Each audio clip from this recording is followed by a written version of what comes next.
Բարև ձեզ հարգելի հեռուստադիտողներ, Եվրոմեդիայի տաղավարում զրուցելու ենք ՈՄԱ ռազմահայրենասիրական կազմակերպության հիմնադիր նախագահ Վովա Վարդանովի հետ։ Պարոն Վարդանով, շնորհակալ եմ հրավեր ընդունելու համար։ Ես եմ շնորհակալ։ Պարոն Վարդանով, բնականաբար ձեզ հետ զրույցը պետք է այսօր խոսենք բանակի հետ կապված այսօր խնդիրներից ու անվտանգային համակարգից։ Մշտապես Հայաստանի տարածաշրջանում Հայաստանի այդ անվտանգային համակարգը մոդելը հիմնված է եղել մարտունակ բանակ, այս կոնցեպտի վրա, բայց 18 թվականից ավելի կոնկրետ պատերազմից հետո որոշակի փոփոխությունների է կարծես տեղ ունեցել ամեն դեպքում իշխանությունների հայտարարությունների մակարդակով։ Ինչ են ասում, օրինակ Նիկոլ Փաշինյանը ասում է, որ միայն այն անվտանգային համակարգը, որը հիմնված է միայն մարտունակ բանակի վրա, դա կայուն չէ։ Առաջնային պետությունն է, խաղաղությունը, այսինքն այս կոնցեպտները փոխվել են։ Նախ ուզում եմ իմանալ, առանց այդ մարտունակ բանակի, արդյոք այն էլ այս տարածաշրջանում, որ այսպես եռում է, նոր իրադրություններ, այդ անվտանգային մոդելը հնարավոր է պահպանելու, այդ խաղաղությունը ձեռք բերել առանց մարտունակ բանակի։ Նախ պիտի հասկանանք, որ նման հայտարարությունները մանիպուլյատիվ, ասենք, բնույթ են կրում, որովհետև արտաքին աշխարհի հետ շփվելու պետությունը մի քանի գերատեսչություններ ունի։ Արտգործնախարարություն, բանակ, արտաքին հետախուզություն, դա արտաքին աշխարհի հետ շփվելու գերատեսչություններն են։ Եթե չկա առանձին հետախուզություն, ոնց որ մեր մոտ նոր է ստեղծվել, շփվում ես բանակի հետախուզությունով, բանակով եւ արտգործնախարարությունով։ Ժամանակին արտգործնախարարության մեջ էր երկրագնդիչը, ասենք 19-րդ դարում, 20-րդ դարի սկզբում արտգործնախարարության մեջ էր գրեթե բոլոր զարգացած երկրներում եվրոպական եւ ոչ միայն հետախուզությունը։ Ինքը արտգործնախարարության մի մաս է, եւ դա նորմալ է։ Ոչ ոք, անգամ Նապոլեոնը, որ աշխարհին ասենք չէ, բայց զարգացած Եվրոպային, աշխարհին տիրող Եվրոպային, ասենք ջախջախում էր եւ ասենք դարձնում էր իր եղբոր Փեսայի եսիմում համար, ասենք կալվածքներ էր դզում, Հոլանդիան դարձրել էր հոլանդական թագավորություն, Իտալիան դարձրել էր Նեապոլի թագավորություն իր Փեսային եւ քրոջներ նվիրել ոնց որ ասած, միայն բանակով չէր շփվում իր սահմաններից դուրս պետությունների հետ։ Դա նոնսենս է, ելի եմ ասում, դա մանիպուլյատիվ հույսը դրած ժողովրդի անգրագիտության վրա հայտարարություններ են։ Հայաստանի Հանրապետությունը բանակը ստեղծելու հետ զուգահեռ ստեղծել է արտգործնախարարությունը։ Եվ բավականին ուժեղ արտգործնախարարներ են ունեցել իդեպ։ Ասենք Ռաֆի Հովհաննիսյանը բավականին ուժեղ տարաձայնություններ ունենալու պատճառով իրան հանեցին, ասենք։ Օսկանյանն էր բավականին, ասենք, ուժեղ արտգործնախարար, Նալբանդյանը պրոֆեսիոնալ էր համենայն դեպս։ Նույն ձևով կարելի է ռազմական գերատեսչության մասին խոսալ, որ կային ուժեղ նախարարներ պաշտպանության, ասենք Վազգեն Սարգսյանը, եւ ոչ այնքան ուժեղ պրոֆեսիոնալներ կային, որոնք պրոֆեսիոնալիզմը բավարար չէր, որ ուժեղ լինեին։ Այդ գերատեսչությունը ենթադրում է, որ պիտի լինի բռունցք։ Ենթադրում է, որ լինի բռունցք եւ այդ ռազմական գերատեսչության գլխին կանգնածը պետք է ուժեղ լինի։ Մանավանդ, որ մենք գտնվելով պատերազմի մեջ, շատ հաճախ բախվում ենք մեզ սահմանակից հյուսիսից եւ հյուսիս-արևելքից թուրքական Բաքվի հանրապետության հետ, մենք պիտի ուժեղ ղեկավարություն ունենայինք ռազմական գերատեսչության։ Իսկ ձեր նշած ուժեղ պրոֆեսիոնալ այդ անձինք կան բանակի անվտանգային ոլորտում գերատեսչությունում պաշտպանության։ Նայեք, շատ հաճախ մարդիկ ուժեղին եւ պրոֆեսիոնալիզմին այդքան տեղ չեն տալի, երբ որ գալիս են իշխանության։ Եվ դա այսօրվա իշխանության, ոնց որ ասած, know-how-ն չի, էլի, ինքը չի հորինել։ Հիշում ենք, չէ, որ բազմաթիվ զորահրամանատարներ հանվեցին, որովհետև 18 թվականի ծեսյան ինչ որ դիրքեր չգրավեցին, խաչը չպաչեցին, թրի տակով չանցան, ժողովրդի լեզվով ասած, հեղափոխության, ասենք, կամ հեղաշրջման, ով ոնց ուզում ասի, ես բավականին անտարբեր եմ այդ անվանումներին, ուրեմն այդ առաջնորդներին ոնց որ ասած զգաստ կայնած բան չընդունեցին, իրանք շատերը չնայած իրանց պրոֆեսիոնալիզմի ազատվեցին։ Նույնը եղել է Սերժ Սարգսյանի օրոք 2008 թվականին ինքը նախագահ դառնալուց, ուրեմն ազգային անվտանգության սպեցնազը ցրեց, ուղղակի ասեց, այս վարչությունն էլ մեզ պետք չի քաղաքական նպատակներով, որովհետև ազգային անվտանգության հատուկ նշանակության կամ հատուկ մարտական ստորաբաժանումների վարչության ղեկավարը նախին նախագահ Ռոբերտ Քոչարյանի անվտանգության պետի տեղակալն էր եղել մինչև այդ նշանակումը։ Այսինքն մեր մոտ քաղաքական բանից ելնելով շատ հաճախ լոյալության խնդիրը ուժայինների մոտ շատ կարևոր է, որ մտածում ես։ Հիշենք մեր հարևան, ասենք, թուրքերի ապստամբությունները Բաքվում, ասենք 1996-ին կարծեմ, ներքին զորքերի սպեցնազը ապստամբվեց։ Հիշենք մի քանի անգամ զինվորականները ոնց իշխանություն փոխեցին, ասենք, Թուրքիայի, ասենք, հանրապետությունում։ Կարող ենք հիշել 92 կարծեմ թվականին Վրաստանում ուժային կառույցները գվարդիան ապստամբվեց եւ ասենք արդյունքում Գամսախուրդյան ընդեղից Հայաստանով եկավ տեղափոխվեց, ասենք, ուրիշ երկիր օդանավով։ Դա հասկանալի է,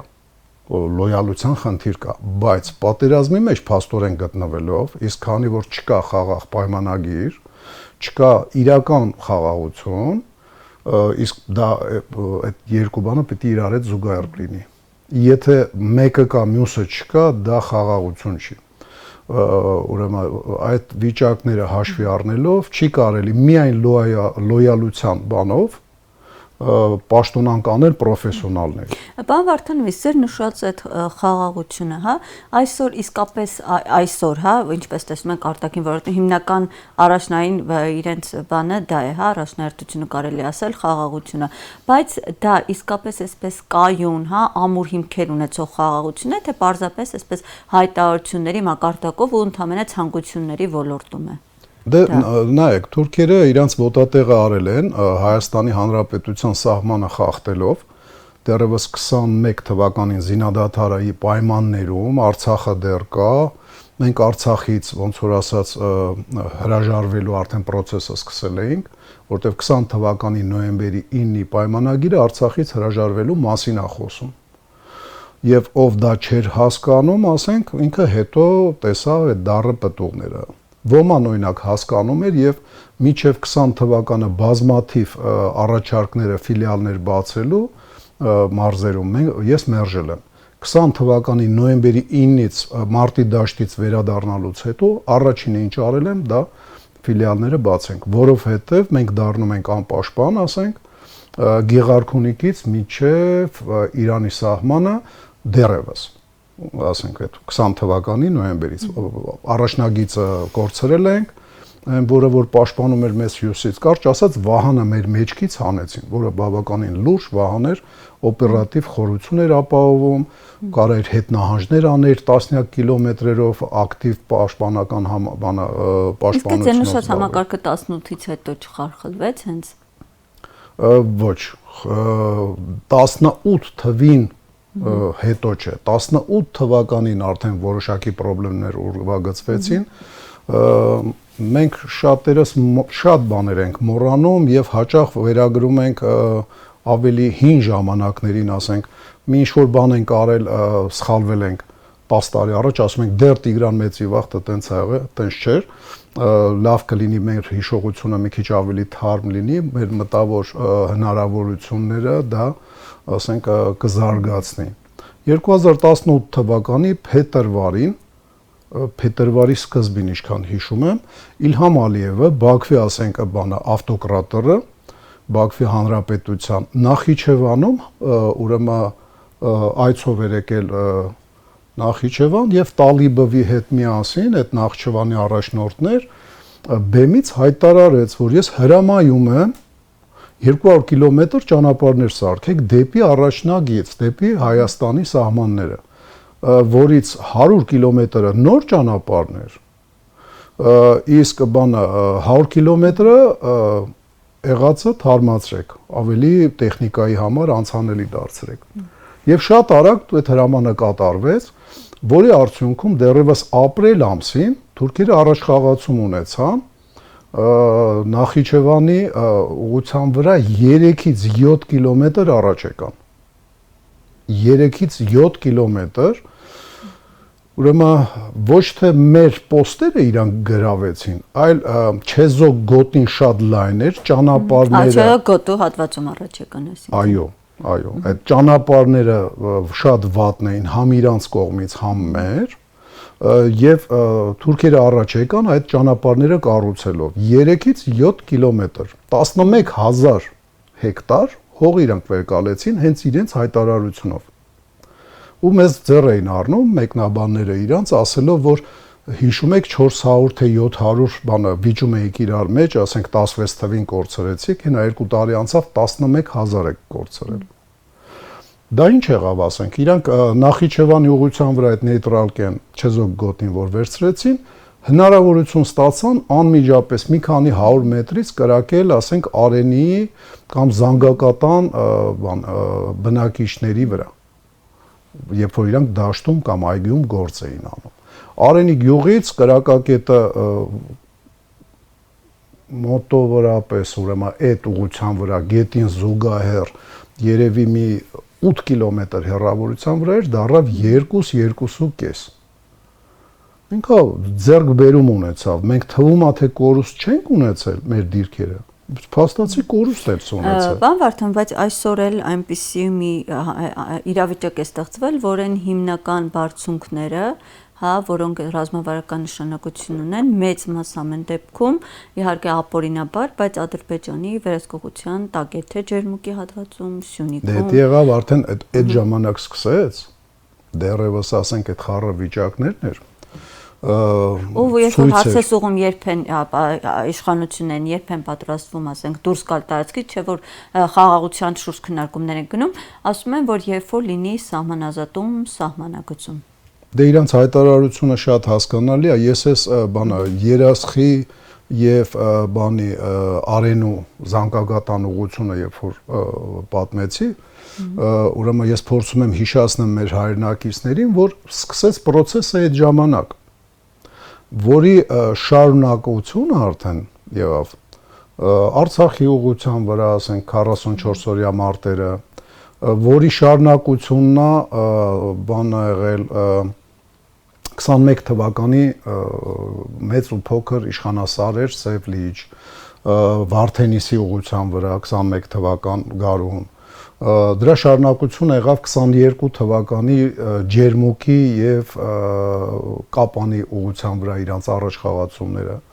Իհարկե կարանք ասենք, որ 16 թվականի ապրիլից է այդ ամեն ինչը սկսել, երբ որ թուրքերը ոտատեղ արեցին Թալիշի դիրքերի մի մասը վերցնելով եւ Վարազաբլուրը, ավելի հայտնի որպես Լալալայկա։ Այդ ոտատեղը շատ կարևոր է, դա տրամպլինի, դա պլացդարմա, դա ոնց ասեմ, ցանկացած մեծ ռազմական գործողություններ, երբ որ նայում ես, պլացդարմի համար հսկայական զոհեր են տալի, ասենք ռուս կամ սովետա-գերմանական պատերազմի ժամանակ 41-45 թվականներին Դնիեպրի այն կողմը պլացդարմը վերցնելուց ես ինչքան հիշում եմ, ոչ շատ մեծ, ուրեմն Կիևից մի քիչ վերև, ուրեմն կարծեմ 40,000 սովետական միությունը զոհատվել։ Ստալինգրադը ուրեմն 42 թվականին, երբ որ սովետական զորքերը հետ նահանջեցին, Ստալինգրադը գոնե պահեցին որպես պլացդարմ եւ այնտեղ զոհերի թիվը հարյուրավոր հազարներ է։ Կամ այդ պլացդարմը շատ կարևոր է, դա ոտի տեղը, որտեղից դու կարողանում ես, ասենք, ավելի զարգացնես քո հաջողությունները։ Պարոն Վարդանով, ես ուզում եի խոսեի նաև իհարկե հասկանում եմ թեման իհարկե որոշակի գաղտնիություն, հա, ունի շատ չեն կարող այսպես մանրամասն խոսել։ Այսօր ասում են, որ իշխանությունները ասում են, որ Հայաստանը այնպիսի զենք ու զինամթերք է ձեռք բերում, որը նախկինում երբեք չի ունեցել։ Ավելին առաջարկում էր Նիկոլ Փաշինյանը ասում էր 50 հոգանոց խմբեր կազմեք քաղաքացիներին եւ եկեք գնանք զենքերը ցույց տանք։ Ուզում եի այդ զենքերի ձեռքբերման հետ կապված խոսել եւ արդյոք սա վտանգ չի ներկայացնում, երբ որ այդպես բաց հրապարակային ասում են եկեք գնանք ցույց տանք թե Հայաստանին զենք է ձեռք բերել։ Դա հակահետախուզության խնդիրն է, կարծեմ միջև հիմա երրորդ վարչությունա կոչվում, որը բանակում եւ ժողովրդի մոտ ավելի հայտնի է որպես ասաբիստներ։ Դա իրանց խնդիրն է, գաղտնիքներ պահել,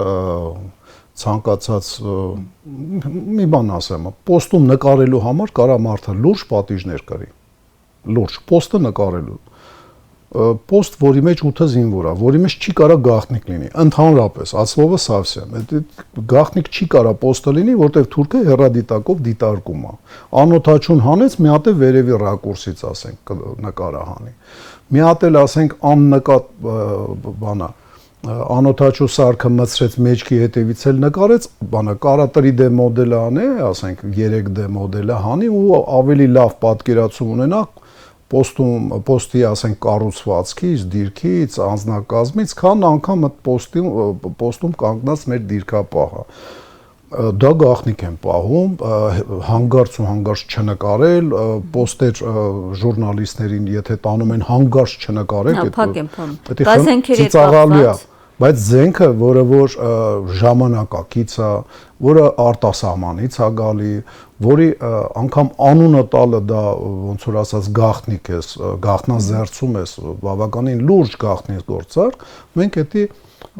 բաց ենք պահում քաղաքական նպատակներով, չգիտեմ, բիզնես նպատակներով, դա ես չեմ հասկանում։ Ցույց տալու համար, որ այն մեղադրանքները թե Հայաստանը բավարարազենք չի ձեռք բերում, դրան կարծես ասած դա ապացուցելու համար։ Դե իմ ասած քաղաքականն է, հնդկական լրատվամիջոցները եւ որոշ մեր, ասենք, լրատվամիջոցներ նույն ձևով գաղտնազերծեցին շատ լուրջ ձևով անես թաքուն գործարք, որը որ 1 տարուց ավել, ասենք, այդ գործարքը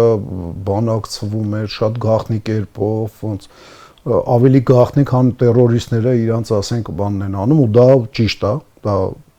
ճիշտ է գաղտնի պահել։ Եվ ես չեմ հասկանում, երբ որ բան են անում, տանում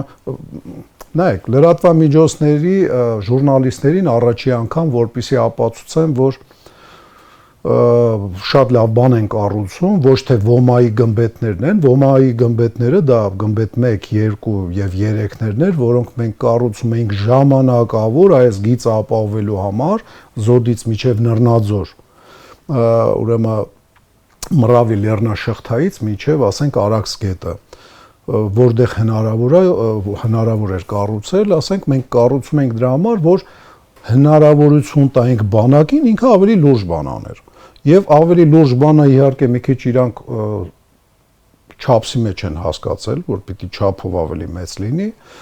մի քիչ ժամանակակից պատերազմելու եւ զենքի տեսակները հաշվի չառնելով իրանք այդ կառույցները արեցին, բայց դե լավ, ոնց որ ասած, ոչինչ, լավ, ավելի լավ է դա, քան ոչ մի բան, ինչ որ կար առաջ, միջև գմբեթները ոման կառուցել է։ Եվ ինչ կատարվեց, ասենք, ժուրնալիստներին տարան հանգարց չնկարեք։ Դե լավ էլի, թուրքը տենում է ժուրնալիստներին նկարել պետք չի։ Եթե ինքը լրտես, ասենք, մի քիչ ֆոտո հիշողություն ունենա, էլ չեմ ասում, այսօր գրիչի մեջ կարաս ունենաս այնպես կամերա, որ խոսքի պրոֆեսիոնալ օպերատորի ձեռի գործիքից ավելի վատը չլինի եւ գաղտնի նկարեն։ Համ խոսում ենք ազատ ինֆորմացիայի բանի մասին, ժուրնալիստներ են տանում, համ էլ այն ինչ որ գաղտնիք չի կարա լինի, այն ինչ որ հակառակորդը գիտի։ Այդ սահմանը ո՞նց է որոշվում, ինչն է գաղտնի։ Այն ինչ որ հակառակորդը գիտի եւ հակառակորդի լայն, ասենք, մասաները գիտեն, լրատվամիջոցներում է, դա արդեն գաղտնիք չի, դա գաղտնազերծված է։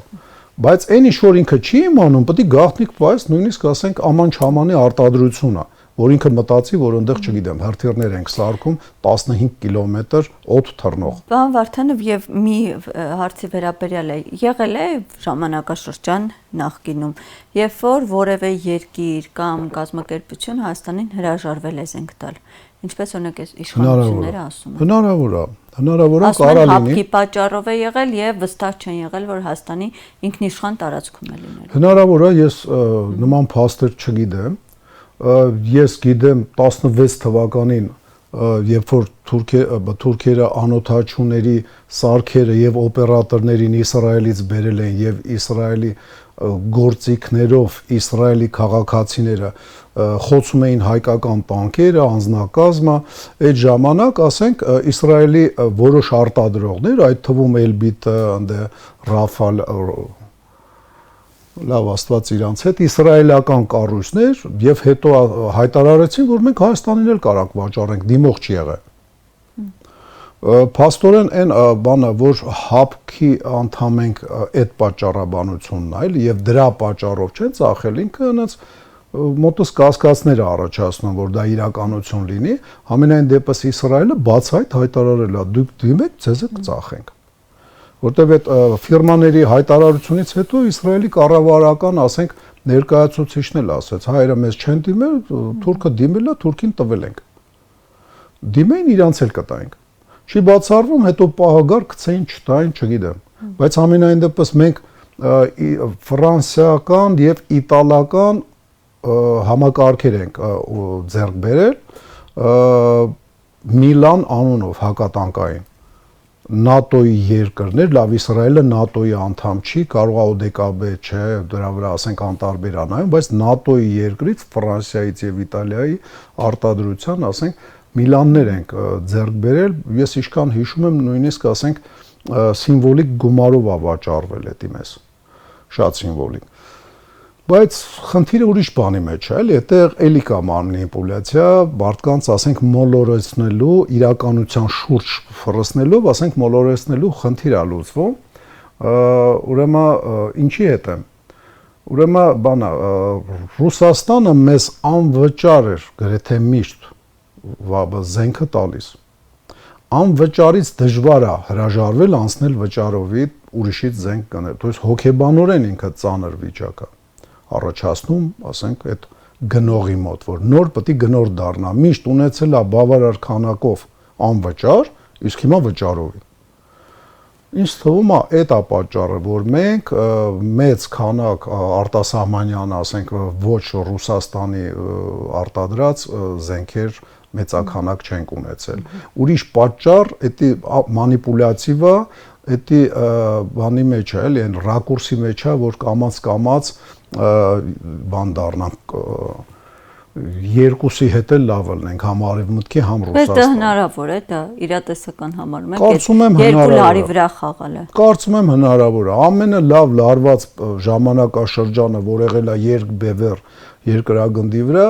դա եղել է Սովետի եւ ՆԱՏՕ-ի լարվածությունը։ Դրանից լարված էլ ինչ ա եղել տասնյակ տարիներ։ Էլ ինչն է դրանից ավելի լարված եղել։ Ոչ մի բան է։ Անկամ ասենք, բանը Չինաստանի եւ Ճապոնիայի հարաբերությունները մինչև 35 թվականը այտենց լարված չեն եղել։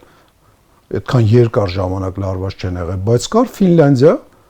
որը որ Կալաշնիկովի հիման վրա իր ավտոմատներ սարքել լիցենզիա ունենալով Կալաշնիկից, արևմտյան երկիր, կար Հարասլավիա, որը լինելով սոցիալիստական երկիր աղբեր էր արևմուտքի հետ, կարծում եմ շնորհքից է ընդհանրապես։ Այ խոսակցության սկզբից դուք բանա հարց տվեցիք եւ կրկնեցիք, որ այլ բանակը չի, այլ դիվանագիտությունն է գլխավոր անվտանգության։ Հայ իշխանությունների ես հասկանում եմ։ Ուրեմն սուտ է, իրենք պետք է հավասար լինեն, որովհետեւ դիվանագիտությունը, ես ռազմի նախարարությունը եւ դիվանագիտական գերատեսչությունը ես կհամարեմ մարմնի երկու ձեռք։ Ի վերջո այդ բանակը չի, որ երաշխավորում է այդ խաղաղությունը, նույն անվտանգությունը։ Անվտանգությունը դա մի քիչ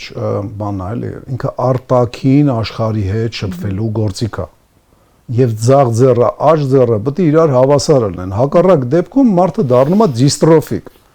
փոքր ձախ ձեռով, մեծ աջ ձեռով։ Նման մարդկանց մենք աղջիկ չենք տալի, չէ՞ որ հանգարց իր նմանը չծնվի, ասենք, մեզ պլիմյանի կլինի։ Ուզում եմ ասեմ, պետք է հավասարաչափ զարգանա։ Եվ քիչ թե շատ մեր մոտ հավասարաչափ զարգացած էր, որովհետև թուրքերի նավթի բանը, պայմանագիրը, որը որ իրանց բան դարձրեց կողմ խոսալու իրավունք լեզու դրեց բերանները, կարծեմ 94 թվականին էր, որ Ալիևը ստորագրեց։ 94 թվականից ինքը արևմտյան Ռուսաստանի հետ ինքը արդեն ուրիշ լեզվով է խոսում, բայց մեր 94 թվականի մայիսից զինվորական նույնությունը այտենց ակտիվ փուլի մեջ կարելի ասել չի եղել, իսկ դիվանագիտությունը մշտապես առաջնագծում ա եղել, աշխատել է, դա նշանակում է դիվանագիտության շնորհիվ է, որ մենք կարողացել ենք դիսբալանսը ամենասկզբից ունենալով ախր շատ բան է, էլի, ես զարմանում եմ մեր հայրենակիցները ոնց հաշվի չեն առնում, որ մենք դիսբալանս ունեցել ենք դեռևս 88 թվականից։ Բնակչությունը իրանց 1.5 անգամ ավել էր, քան մերը, ուրեմն 88 թվին։ Սովետի ժամանակ Բաքվի հանրապետությունը, ասենք սովետական դեռևս հանրապետությունը իրավունք ստացավ համապատասխան փող, զենք եւ այլն 10,000-անոց օմոն ստեղծել։ Պարոն Վարդան, բայց այդ դա է առեղծված այն ու հետաքրքիր մնում, ո՞նց է ստացվում, որ այդ ձեր նշած այդ պայմաններում, թե ռազմական բյուջեմ, թե բնակչության, թե տնտեսության առումով այդ ռազմական ճեղքը եղել է, բայց կարողացել են այդ բանակի շնորհիվ պատերազմ հաղթել, պահել Արցախը, տարածքները։ Նայեք, երբ որ հակառակորդը, ասենք, հաղթանակ է ունենում, դու շահում ես, եթե հետևություններ ես սկսում անել քո պարտված վիճակից։ Բայց մենք այսօր չենք անում։ Մենք ցավալի է, զեկույցը մեր մոտ շատ երկար է, 5 տարի տևեց, որ միջև զեկույցը կազմվի, այո, 44 որը գաղտնի ռեժիմն է։ Ցավալի է, միջև հիմա չեն հրապարակայնացրել եւ ամենակիչը հնարավոր, ասենք, հետագայում պատերազմական գործողությունների հետ կապված ոման, որը որ զբաղվում է ապագայում մարտանչող զինվորներին եւ հրամանատարներին պատրաստելով, թեկուս ռեզերվի, թեկուս գործող բանակի, երբ որ նման բան եմ ասում, ինձ ասում են, բա գործող բանակի հետ պայմանագիր չուն, այո, բայց ցանկացած գերազանցիկ 10 հոգի բանակում ունենում ես, ընդ անպայման գոնե 1-2 հոգի ոմայի սաներ են։ Եթե արտասահման գերազանց ուղարկում ես գերազանց սպաների եւ գերազանց ավարտած արդեն ընթացքում եւ հետո վերադառնում են, պարզվում է իրանք ոմայի սաներ են եղել, ասենք, մինչեւ զինված ուժերի մեջ ընդգրկվել է։ Ոման դրանով է զբաղվում, բայց հետևությունները 44 օրյա, ասենք, մեր մոտ շատ սուբյեկտիվ է։ Ինչքան շատ ինֆորմացիա ես ունենում, այն էլ վերլուծած, դու այնքան ավելի օբյեկտիվին ես մոտենում, սուբյեկտիվից հեռանալով, եւ այդ զեկույցը մեզ ուղղակի անհրաժեշտ է։ Այդ զեկույցը 44 օրյայի հետ կապված, իսկ իրան չեն հրապարակայնացնում։ Քաղաքական նպատակով, չքաղաքական, դա արդեն ինձ շատ քիչ է հուզում։ Պարոն Վարդանով, եւ ուզում եի արդեն վերջում խոսենք, այսպես թե մոդելային, թե համակարգային մի շարք բանակում փոփոխություններ են արվել վերջին տարիներին, համազգեստից սկսած ժամկետային այդ ծառայության ժամանակահատվածը կրճատվեց, գնդերեցների այդ գունդը լուծարվեց պաշտպանության նախարարի որոշմամբ։ Սա բանակը ինչ միտում ունի, քաղաքական պարզապես պես քմահաճույքներից է գալիս, որոշ փոփոխություններ կան, որ ես չեմ կարող այդ փոփոխությունների հետ բացասական բան ասեմ, որովհետև ես տասնյակ տարիներով դա ասել եմ արեք, մի կերպ հասել է տեղ։ 25 օրյա, ասենք, օրինակ հավաքները, անմիջապես 20 թվականից հետո ակտիվ փուլի մեջ մտավ երամսյա հավաքները, որ կանչում եւ տանում էին ամիսներով, ասենք, դիրքեր էին պահում։ Ես այդ ժամանակ շատ լարված, ասենք, զրույցներ եմ ունեցել տարբեր զինվորականների հետ եւ ինտերվյուներում ասել եմ, որ դա անհեթեթ է 3 ամիս, մարդուն բիզնեսից դուրս ես հանում, մարդուն հանում ես ընտանիքից,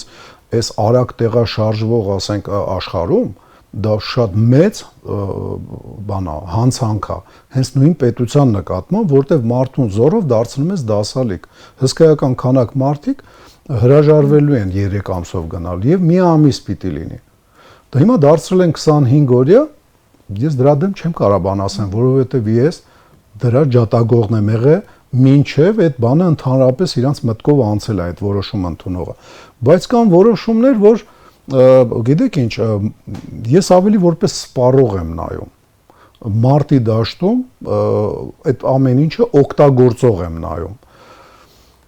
Գնդերեցը անհրաժեշտ է մարտի դաշտում։ Անհրաժեշտ է, որովհետև ընտանիքի բանը չի, ասենք, մարդուն սփոփում, այնքան ինչքան Աստծո ներկայությունը իր կողքին։ Այդ մարտի դաշտում, երբ որ վտանգներ ա լինում, ինքը անմիջապես զգում է, ասենք, Աստծո ներկայությունը կամ ասենք հրեշտակ ապետերի, չգիտեմ, ով ոնց է մտածում, բայց առանց դրա այնքան ծանր է, այնքան դժվար է։ Այնով որ աթեիստ է, իմ պապս լինելով բոլշևիկ եւ այլն, երկրորդ համաշխարհայինի ժամանակ, երբ որ վերադարձել էր, ես իր հետ չեմ զրուցել, բայց տատիս ասում էր, անգամ քո անաստված պապը, տատիս հավատում էր Աստծուն։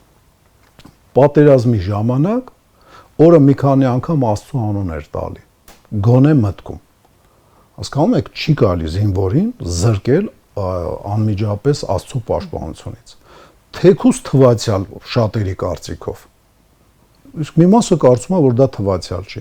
Կարճ ասած, գնդերեցի ինստիտուտը պիտի լինի։ Ես մարտի դաշտում, ասենք, ունեցել եմ գնդերեց, հավաքագրված ոմայի կողմից գումարտակում, գումարտակի հրամանատարը ես եմ եղել, ուրեմն նայեք, դա ուրիշ բան է, էլի, ասենք, երբ որ դու ունենում ես գնդերեց, դու ունենում ես մարդ, ով որ կարող է մարդկանց հետ զրուցել, այն մարդկանց հետ, որոնք ընկճված են կամ չափից ավել ոգևորված են, դու իրանց հետ պիտի զրուցեիր, բայց դու իր ամեն ինչ հնարավոր չի հրամանատարը տեսնի եւ նկատի, էլի, սուտ է, պիտի լինեն գնդերեսներ։ Հիմա գնդերեսների գունդը թե վարչությունը ցրել են, գնդերեսներին մտնում են բանի տակ, հրամանատարի տեղակալի կառույցի մեջ անձնակազմի գծով։ Զինվորի համար տարբերություն չի լինելու, էլի, գնդերեցը ում անմիջապես ենթարկվում։ Հավատացեք, դա էական չի։ Էականն է ուրիշ հարց։ Այ գնդերեցը կգա պայմանագիր կկանքի, որ այդ պայմաններով ծառայի։ Մենք հաշվի չենք առնում հաճախ, որ նայեք, պատիվ ունեմ ծրագիրը։ Վատ ծրագիր է։ Իհարկե ոչ, լավ ծրագիր է։ Դրանից առաջ դրա անալոգը կար, այն որ 2 տարի ծառայության փոխարեն 3 էր ծառայում, մի ամիս տանը, մի ամիս sense եւ ինչ որ գումարներ էին տալի 36000։ Հիմա պատիվ ունեմա դրա ավելի զարգացած, ավելի ժամանակակից տարբերակն է, բայց ինքը ենթադրում է կամավորականություն, որ մարդը ինքը դիմի, դու չես կարա ժամկետային ծառայողին ասես վերջ, սրանից հետո դու պատիվ ունեմի մեջ, չէ, ժամկետա կլռանա կեթամտում, քեզ չեմ ուզում բանը հետագա կյանքում տեսնեմ հրամանատար ջան կամ նմանատիպ, ասենք, ինչ-որ պետ։ Իսկ համոզված եք, որ մարդիկ կգան։ Համոզված եք, որ մեծ աշխատավարձներով մարդկանց բավարար քանակով կկարողանաք ներգրավեք կամ գայթակղեք, որ մարդիկ գան, հիմա սենց էլի մանիպուլյատիվ թվեր են հնչում, որ 18 թե 20%-ով պաշտպանության նախարարի հայտարարությունն է, աճել է սպա դառնալու ցանկություն ունեցող բան աբիտուրիենտների թիվը։ Լավ է, շատ լավ է, 20%-ը դա մեծ տոկոս է։ Իսկ առաջ 20% էր պակասը, թե մի քիչ ավելի շատ էր, թե շատ ավելի շատ էր։ Այդ թվերը քանի չեն հրապարակել, քանիսն էր պակասը դիմողների։ Այս 20% ավելացնելը ոչ մի բանի մասին զրույցն է։ Հետո պիտի հիշենք մի բան. ոչ ոք չի գնա փողի համար զոհվելու։ Մարդը զոհվում է իր հայրենիքի համար, то есть պատրաստ է զոհվել, ասենց ասեմ, իր ընտանիքը պաշտպանելուց, ընկերոջը պաշտպանելուց, բայց ոչ փողի համար։ Փողի համար վարձկանները, որ եթում են, ասենք, կռվելու, Իսկ դա վարձկանների մասին է խոսքը, ոչ թե պայմանագրայինների։ Պայմանագրայինը ինքը փողի համար չի եթում։ Ինքը գնում է համել փող է ստանում, ասենց ասեմ։ Իսկ մենք փողը դնելով գլխավոր բան, որպես մարդկանց գրավիչ, մենք շատ մեծ սխալ ենք անում։ Հայրենասիրական աշխատանքը, ասենք, պակասացնելով, չավելացնելով, անհրաժեշտ, ասենք, մակարդակի չբերելով հայրենասիրական մակարդակը, նույն, ասենք, ԿԳՄՍ-ում մենք շատ սխալ ճանապարհով ենք գնում։ Մենք հաշվի չենք առնում, որ գնացքը պոստմոդեռնիստական կոնսյումերիզմը Ֆուկուսիմայի վերացնումը աշխարհով մենք հիմա արդեն գնացած պրծած գնացքի վերջի վագոնն ենք նստում, դա շատ սխալ ճանապարհ է, շատ սխալ ճանապարհ է։ Պիտի մարդու հոգեբանության վրա աշխատես, ոչ թե մարդու գրպանի վրա։ Մարդու գրպանի վրա աշխատում էր 90 թվերին, 2000-ականներին։ Հիմա դա չի աշխատում։ Ես չգիտեմ ով այն խորհրդական, ով այտենց խորհուրդներ ատալի աշխատավարձը բարձնենք, ով ասես կգա, այտենց բան չի լինում։ Չի լինում։ Դե ուզում ես շահագրգռել, պատմություն ուսումնասիրեք։ Ուզում ես շահագրգռել։ Դա շահագրգռելու ձևերից մեկն է, ավելի շուտ ինքը բանա ամփոփում է արդեն քո շատ ու շատ, ասենք, ուրիշ դրդապատճառները։ Ինքը ընդհանրապես աջակից է։ Ինքը գլխավոր պատճառ չի կարա լինի։ Գլխավոր պատճառը թույլ տվեք վերջացնեմ, էլի ես հասկանում եմ, որ ժամանակը սուղ է։ Ռուսական եւ ուկրաինական այդ ապուշ երկու եղբայրները, որ իրար սկսեցին սպանել, մի հատ նոր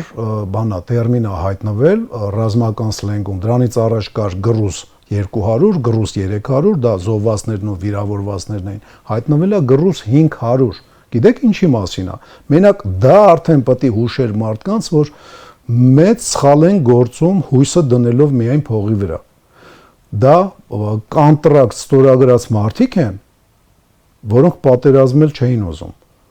Դա կոնտրակտնիկներն են, պայմանագրայիններն են, որոնք հրաժարվում էին մարտի դաշտ դուրս գալ։ Մենք նման մարդ ունեցել ենք, մարդ չէ, ստորաբաժանումներ ենք ունեցել։ Ես չեմ ուզում փակագծերը բացեմ, բայց ես դրականատեսն եմ եղել, ոնց մի ամբողջ ստորաբաժանում ռազմական ոստիկանությունը, ասենք, ձերբակալել էր մի ստորաբաժանում, որը հրաժարվել էր մարտի դաշտ դուրս գալու։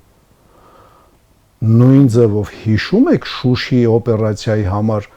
ինչ որ ջոկատներ, չեմ ուզում էլի բացեմ փակագծեր, էլի, հրաժարվեցին ներկայանան առավոտյան եւ Շուշին, ասենք, հետ գրավելու ընթացքը, դա գրուս 500-ն է, դա հրաժարվողներն են։ Հասկանում եք, այդ փողովները համոզված եք, որ չեն հրաժարվի։ Դուք շատ սխալ բանա փողի հույսով։ Իմիջայլոց այն առաջինը, որ ասեցի, ստորաբաժանումը, պայմանագրայինների ստորաբաժանում էր։ Եթե ինչ-որ մեկին դա թվա, ասենք, հանցանքի մասին հայտարարություն եմ անում, կարան դիմեն համապատասխան ատյանները, ես իրանց ասեմ, որ նա եղե, բայց հենց իրանք արդեն այդ process-ի մեջ կային։ Պարոն Վարդանով, եւ արդեն վերջում ուզում եի խոսել այդ ժամկետային զինծառայության կրճատման հետ կապված, դա ինչ վտանգներ, ինչ խնդիրներ կարող է առաջացնել, կարճ ժամանակ ունենք, որպես անձնակազմի պակասացնում ես քո անձնակազմը, համեմատաբար ոչ մեծ ծախս պահանջող ժամկետային զինծառայողին փորձելով փոխարինել պայմանագրային փողով, ասենք, մարդկանց ներգրավելով դրա մեջ, դա էլի այն մասամբ էնի մասացնա, երկրորդը բանն է, նայեք ակտիվ զինված ուժեր, բան, Իսրայել, որը որ մեծ ռեզերվ ունի եւ ունի ժամկետային նախընտրական քայլ է այս ծառայության կրճատումը, որպեսզի չգիտեմ, դա թող այդ քաղաքական վերլուծաբանները ասեն, ես վերջապես փորձում եմ ռազմական եւ ռազմաքաղաքական վերլուծաբանի դեր խաղամ, ինչքանով հաջողվում, թող մեր լսողները ասեն, դա շատ անհեռատես է, որովհետեւ նման օրենքներ պիտի հիմք ունենաս։ Նախորոք չեզոքացնես իր վնասները հնարավոր հիմք ունենաս։ Դրա չեզոքացնելու ձևներ կարամ ասեմ, մի քանի ձև է։ Առաջինը ՆԶՊ-ն պիտի լինի ռեալ առարկա, այ ոնց որ ցանկացածս դպրոցում մինչև հանրահաշիվ գոնե մաթեմատիկա ուսումնասիրել ենք, չէ՞, եւ ռեալ մաթեմատիկայի գիտակ ենք բոլորս։ Փոխհաշվել գիտենք, անհրաժեշտության դեպքում եռանկյունին կնկարենք, եռանկյունին կլորից տարբերում ենք, ճիշտ է, Հայաստանում ընդունված է, բանա ասենք եռանկյունին գլորել, ասենք կլորի փոխարեն, բայց դա ուրիշ բան է, էլի, ասենք պետերի անհեռատեսության եւ հաճախ չհամապատասխանելու մասին է խոսքը այդում։ ՆԶՊ-ն ռեալ պատրաստության դեպքում կրճատում է զինվորական ծառայության մեջ ամբողջությամբ ոչ մի բան չիմացող մարդուն տրվող առաջի մի քանի ամսվա 2-ից 6 ամսվա, ասենք, բանա ժամկետը կրճատում ես։ Եթե նորմալ ՆԶՊ-ի անց է, նորմալ նկատի ունեմ ոնց որ ֆիզկուլտը, ոնց որ մաթեմատիկան, ոնց որ ասենք հայոց լեզուն գոնե առաջի դասարաններում դա արդեն հնարավորություն է տալի, որ դու ժամկետը ծառայության կրճատես, բայց այս հիմքը արած չի, то есть չեզոքացնող անհրաժեշտ գործողություն արած չես եւ կրճատում ես, դա նշանակում է, եթե մեր ժամկետայինին եւ պայմանագրայինին հավասար վեկալենք, պայմանագրային, ես մի քիչ թվերին ծանոթ եմ, ուղղակի չասենք գաղտնիք է բացում, վերցնենք, ասենք հալալ կեսա, եթե հալալ կեսա, փաստորեն 25%-ով պակասացնելով ժամկետայինը ստացվեց, որ ինքը դարավ S-ը ու S-ը 12.5%-ով մեր զինված ուժերը պակասեցին։ Ստորաբաժանումները մարտի ժամանակ, մարտից առաջ, եթե անձնակազմը 10% պակասա, իր մարտունակությունը կամ 0 է, կամ մասամբ է ինքը մարտունակ։ Հասկանում եք, то есть մենք մեր մարտունակությունը պակասացրեցինք, չփորձելով սկզբից չեզոքացնել հնարավոր վնասը։ Դա մի քիչ հեռատես պահվածք չի։ Շնորհակալ եմ ձեզ զրույցի համար, պարոն Վարդանով։ Ես եմ շնորհակալ։ Հարգելի ըստատիտողներ, մենք զրուցում ենք ողջ մնալու արվեստ ռազմահայրենասիրական կազմակերպության հիմնադիր նախագահ Վովա Վարդանովի հետ։ Շնորհակալ եմ եթերին հետևելու համար։